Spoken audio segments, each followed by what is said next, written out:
इश्तियाक अहमद साहब, आपकी तरफ ही आऊँगे, जहाँ से बात चल रही थी केसेस के हवाले से। आपने बताया कि काजी फ़ाइज़ ईसा साहब और जो जस्टिस उमर अता बिंदयाल साहब हैं, इनके केसेस का मुआवजा चल रहा था, तो क्या कहेंगे इसके हवाले से?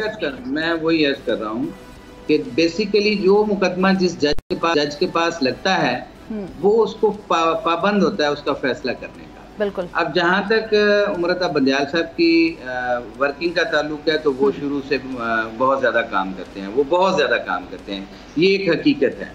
लेकिन उसके साथ साथ एक आस्पेक्ट ये भी है कि क्योंकि चीफ जस्टिस साहब ने मुकदमात के लिए बेंचेस की तश्कील देना होती है तो वो अवेलेबल भी ज़्यादा होते हैं और बाकी जजेस जो हैं वो अवेलेबल कम होते हैं। वो कभी किसी बेंच में चले गए, कभी मुल्क से बाहर चले गए, और काजी साहब के हवाले से मैं ये समझता हूँ कि शायद इनके पास मुकदमात लगे कम हैं, जिसकी बुनियाद के ऊपर वो कुछ कम फैसले कर सकते हैं। एक फैक्टर भी है एग्जीक्यूटिव में, एक फैक्टर ये भी है। दूसरा फैक्टर जो मैं आपको अर्ज कर दूं कि मुकदमात का फैसला करना जजेस की जिम्मेदारी है।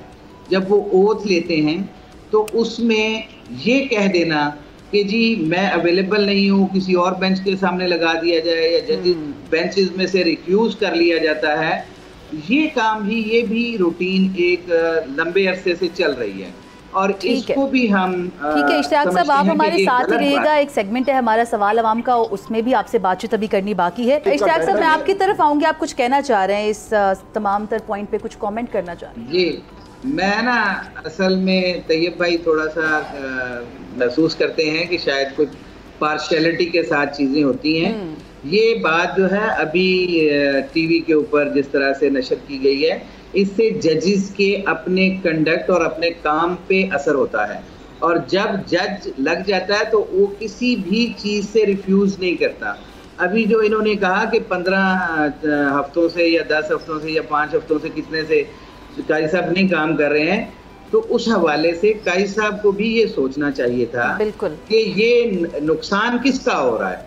ये नुकसान हो रहा है लिटिगेंट्स का, जिनके लिए ये सारे जजेस बैठे हुए हैं, जिनके लिए ये सारे वकला आते हैं, जिनके लिए ये पूरा निजाम बनाया गया है।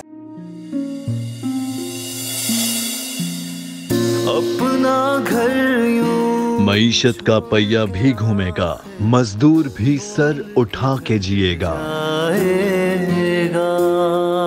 खेतों में हरियाली लहराएगी, किसान भी खुशियां समेटेगा, वक्त गुजर उम्मीद के चिराग जलते रहेंगे, महंगाई से भी जान छूटेगी, फैसले की घड़ी पाकिस्तान जीता है और पाकिस्तान ही जीतेगा, बोल बनेगा अवामी मसाइल की आवाज, कठिन फैसले, बात होगी मसाइल की लेकिन हल के साथ।